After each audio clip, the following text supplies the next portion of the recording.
Shabbat Shalom. At the beginning of this week's Parsha, Parshat Re'eh, the Torah tells us that when we enter the land of Israel, there should be this mass oath-taking between two mountains, Har Gerizim and Har Eibal. Tells us very briefly that this event should take place. The details are filled in towards the end of Sefer Devarim in Parsha Kitavo, where we are told that actually, quite literally, on the day that we cross the Jordan, we should set up these great stones with the Torah's commandments written on them, and it tells us then that also when we cross the Jordan, we should build an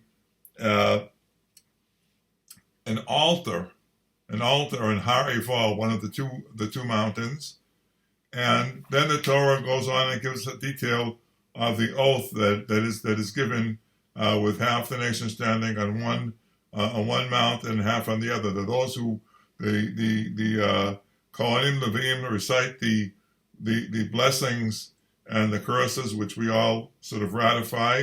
The blessings are ratified by those on the Har Gerizim, Har Bracha, and the curses are ratified by those standing on Har Eibal, which by default becomes now Har Klala.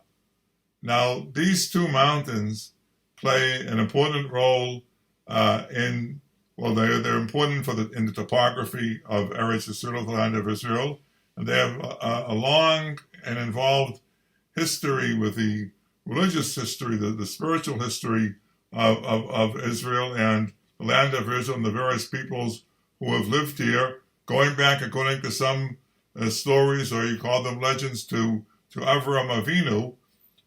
And I want to take just a few minutes in this week's video to talk about the altar that was built on Har Eibal. Now, before moving on to whatever it is I have to say, I should fill in a few details about these two mountains.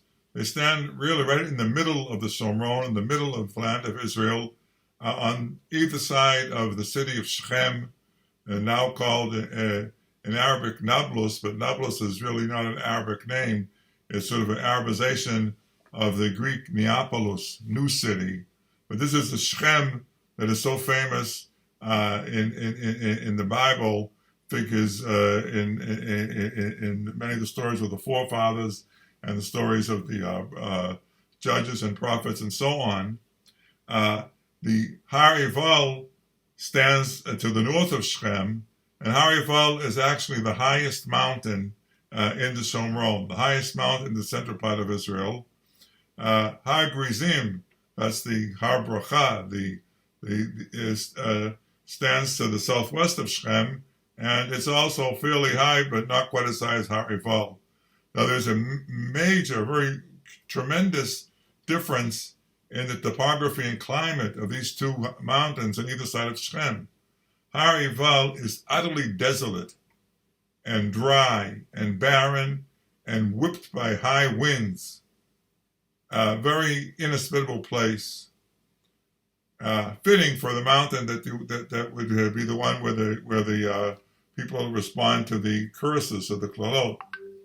And Har Gerizim is not like that. It has actually quite a bit of water, at least at the lower part of the mountain. A lot of underground channels or whatnot drain into it, and some travelers spoke of it as a lush mountain. Maybe it's not that lush, but there's still this tremendous difference, which very much makes a lot of sense in terms of one being associated with blessings and one being associated with curses. And I suppose many of you know that there was the Samaritans regard Har Gerizim as the holy mountain of the Torah of Israel. In their version of the Torah, there are places where Har Gerizim is mentioned specifically as the chosen place, but actually archaeologists have found many temples to a slew of deities including to Theos Upsistos, the El Elyon that was worshipped by Jews or by Judaizing Hellenes. We won't go into that today. But on Har Eibal, as I said, the Torah tells us already to build an altar. And in the book of Joshua, Sefer Yoshua, we're actually told that Yoshua did this. Yoshua, as according to the chronology of Sefer Yoshua, one of the first things that Yoshua did after sort of securing a bridgehead on the west bank in the area of Jericho and Ai was to go to these two mountains, carry out the oath-taking ceremony that the Torah describes, and build an altar on Har Eibal.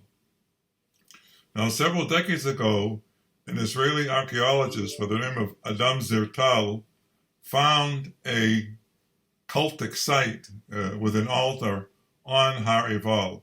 Asaf Zertal was someone who was born in one of these non-religious or anti-religious kibbutzim, but after he was severely wounded in the Yom Kippur War, he decided to go on some fact-finding tour of Eretz Israel, and he found this ancient site. Now, the site is dated to what archaeologists call the Iron Age, or maybe the early Iron Age, which fits basically the time frame of Yoshua.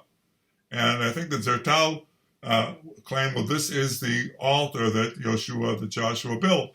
This, of course, raised a ruckus because there are people who shake in their boots anytime anyone claims to have found some archaeological evidence that supports biblical narrative. Of course, if it contradicts biblical narrative, they're thrilled. But if it anyway can be seen to support it, they get they fall into some sort of crisis, and we won't go into that.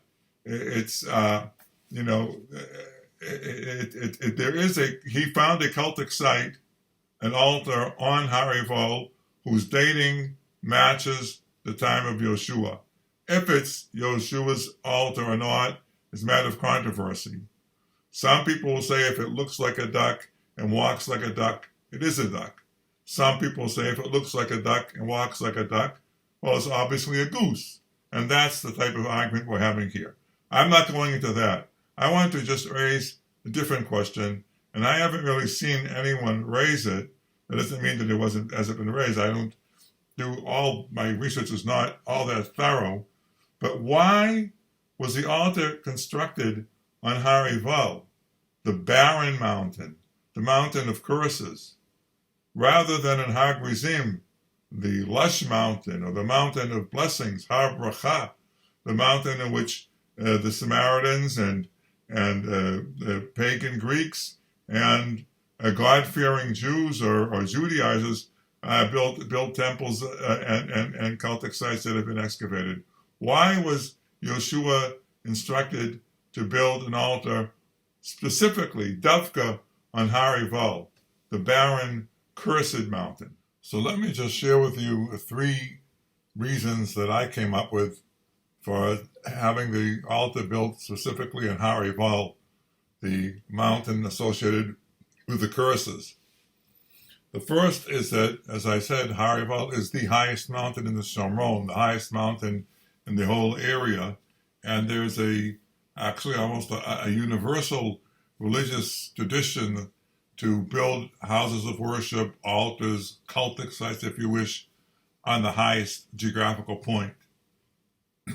The second is that the fact that the mountain is so desolate actually works to its advantage in the Jewish tradition, because we have this, the Torah has specifically outlawed planting trees next to altars, because this was apparently the pagan practice at the time to have the altars or their idols or whatnot associated or put next to trees, as the prophets were always chiding the Jewish people who were not adhering to the prohibition of idolatry, that they're building these cultic sites and whatnot, tachat kol eitzer anan, beneath every flourishing tree. So the fact that the Mt Eibal is desolate and you really can't plant anything there, it works to its advantage. And remember that Har HaMoriah, even though now when you see films of the mosque on the Temple Mount, there are trees there, but there were no trees here at the time of the temple because this is forbidden. And in general, that is also a dry place. So the fact that the climate there is so dry and inhospitable actually works with advantage for it being chosen as a site of an altar. And the third is that we have, again, in the Jewish tradition, a mizbeach mechaper. And when the temple was standing, it was the altar in the temple which was, atoning for our sins. And with that in mind, it would actually make perfect sense to build the altar specifically on the mountain that's associated with the curse to sort of try and nullify or somehow absolve us from the punishment that is due for violating the Torah's commandments. So I think, and I don't know if anyone has raised this question or suggested these answers, but I think these are three plausible suggestions as to why the Torah commanded and Yeshua fulfilled the building of an altar on Har Eibal specifically. Thank you very much, and Shabbat.